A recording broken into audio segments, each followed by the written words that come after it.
Greetings and welcome to Small Business Power, the show that is all about helping small businesses recognize how much power they have to be the economic force in this country that we have always been and need to continue to be. My name is Sheyenne Kreamer, and this is my better half. Don Kreamer. Hello, everyone. And we come to you each week with ideas and tips on how to grow small businesses to be that more powerful economic engine that we need to keep alive in this country. And sometimes we're fortunate enough to be able to find some amazing guests to come on with us. And today we are so excited to have Mr. William McKissock with us today. And William hails to us from the beautiful country of Scotland. And we can't wait for him to share his story in terms of his background and what brought him to the U.S. and to becoming a small business owner. Great to have you with us today, William. Thank you for having me. My pleasure. Absolutely. So please tell our viewers a little bit about your background and, what led you into becoming the small business guy that you are. Yeah, a little bit of the story.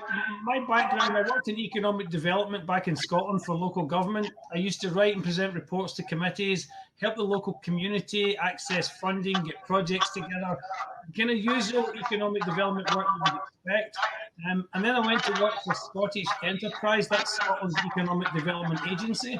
So I had a big long job title there. I was a stakeholder and partnership manager for the south of Scotland.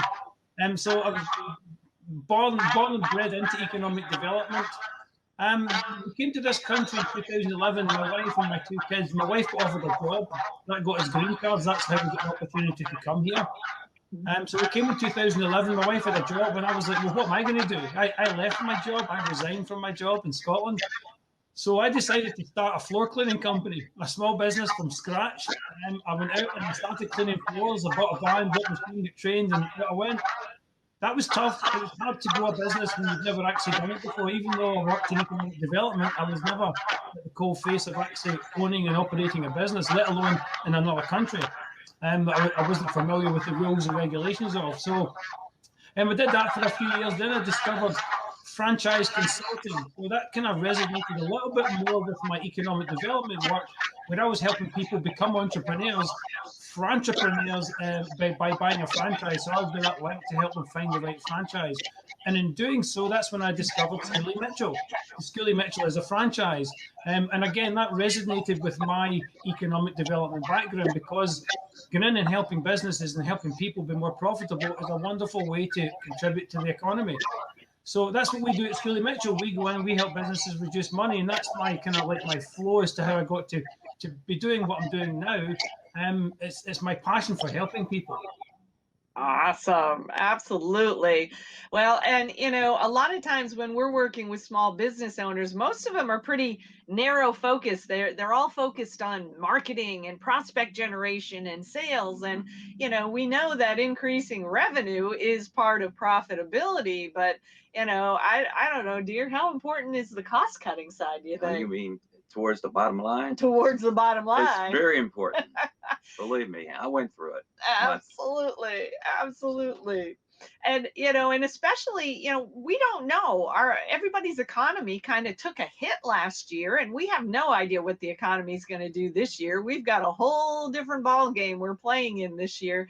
So, how do you help businesses to really take a look at, why is it important to look at the cost reduction side of the business instead of just the increasing revenues?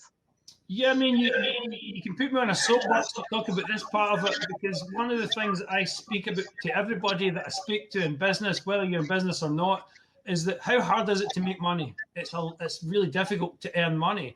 And you have to jump through hoops of fire to earn money. You've got the economy, you've got pandemics, you've got legislation, you've got employees, you've got sales, you've got marketing, you've got all these hurdles you're having to jump through to earn money. And that money goes into your profit center. And from that profit center, you're going to have costs in your business. And the cost that we look at specifically is telecom, credit card processing, shipping, waste, e-signature, and utilities. So if you think most businesses will have costs in those areas, and what I'm saying to every single business, okay, it's great to make as much money as possible, but the idea is to keep as much of that as possible. You're going to go to a tax accountant or a CPA once a month, once a quarter, once a year, for them to look through your numbers and make sure you keep as much of your money as possible. You're going to pay for that privilege regardless.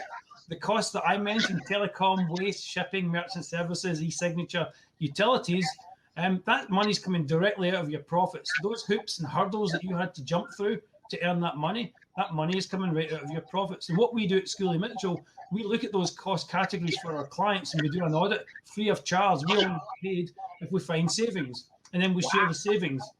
So it's almost a no-brainer to have your costs looked at by an expense reduction company like Schooley Mitchell, where we will help you keep more of that hard-earned money that you had to jump through hoops of fire to earn. And you're right. Don't just focus on the sales part. That's important because you have to earn money. But your profits can be leaking by paying too much for your services.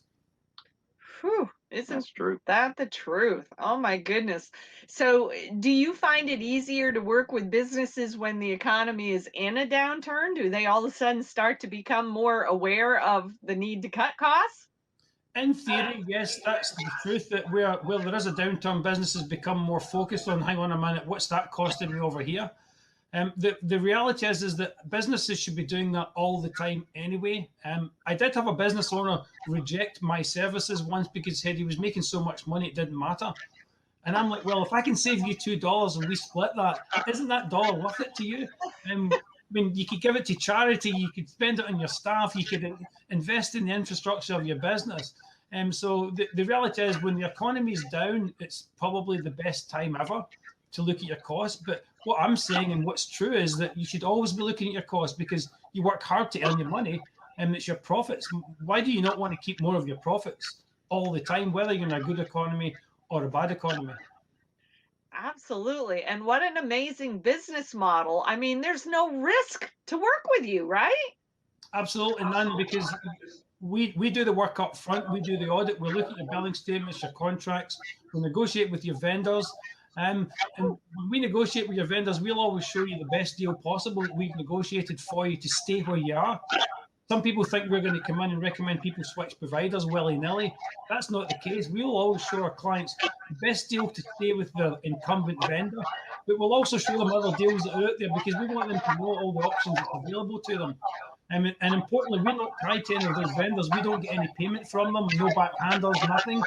We only make our money by sharing in the savings for our clients because it means our goals are tied to our clients' goals. Because if we can help a client reduce the costs, we make more money because we're finding money that we never had.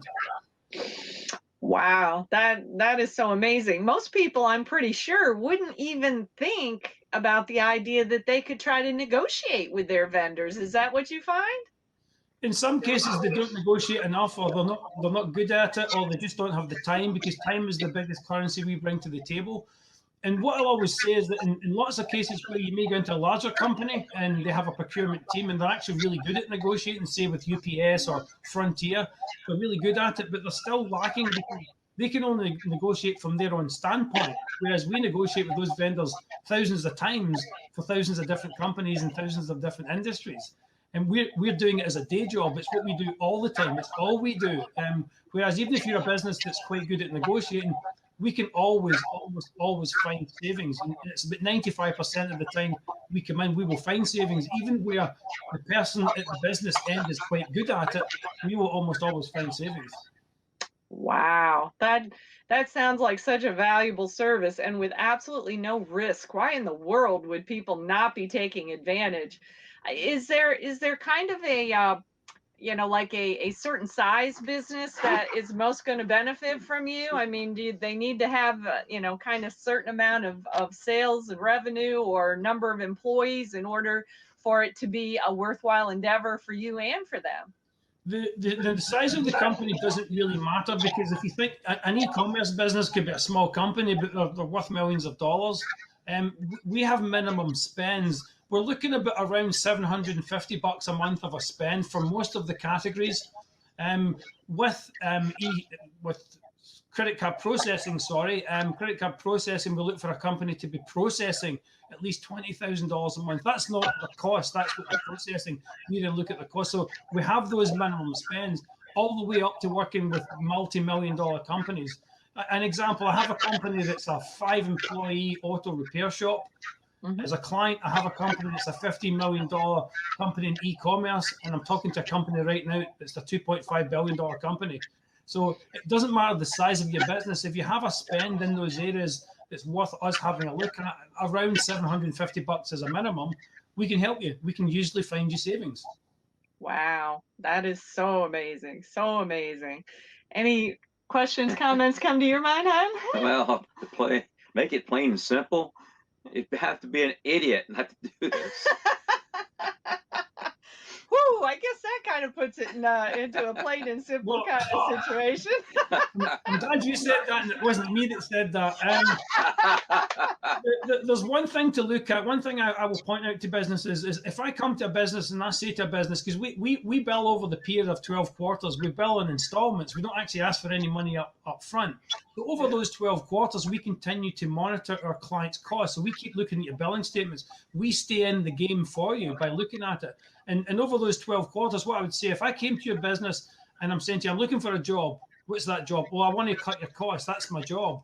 But the deal is that if I can find you $40,000 a year of a saving, would you give me 20 of that? And there's no employee costs. It's like I'm a 1099. It doesn't cost you any money to have me come and do this work. If I can't find you that $40,000 a year of a saving, you don't have to pay me anything. So there's no cost.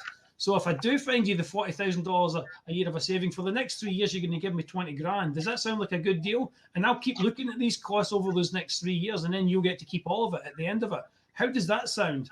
That's kind of like a simplified version of what we're doing.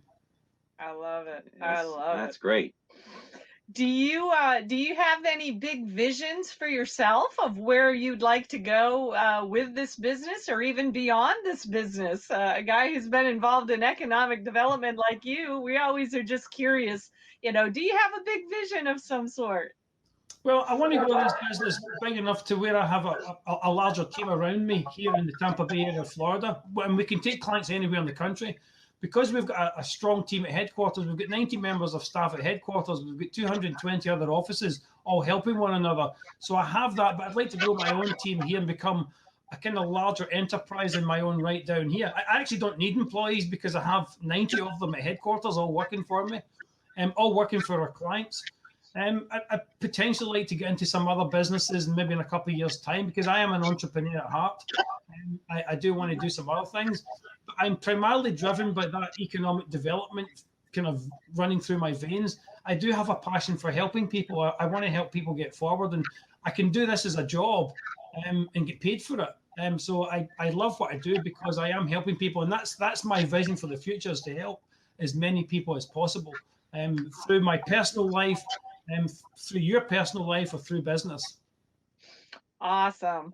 Well, thank you so much for being with us today, William. It's great, and I hope that folks will reach out to you. We do have your email address right here on the video screen with us. We'll also make sure that your website and such is underneath the video that is going to go public. So we are so thrilled that you could take time out of your busy schedule today. Absolutely, my pleasure. Thank you. All right. And as always, we say, thanks to all of our viewers and listeners for being here with us today. And don't forget, small business power has the ability to change the world, to change our communities. What are you doing at this point in time to utilize your God-given gifts to make our communities a better place? We'll see you again next week on Small Business Power. Have a great week. Bye-bye, Bye. everybody.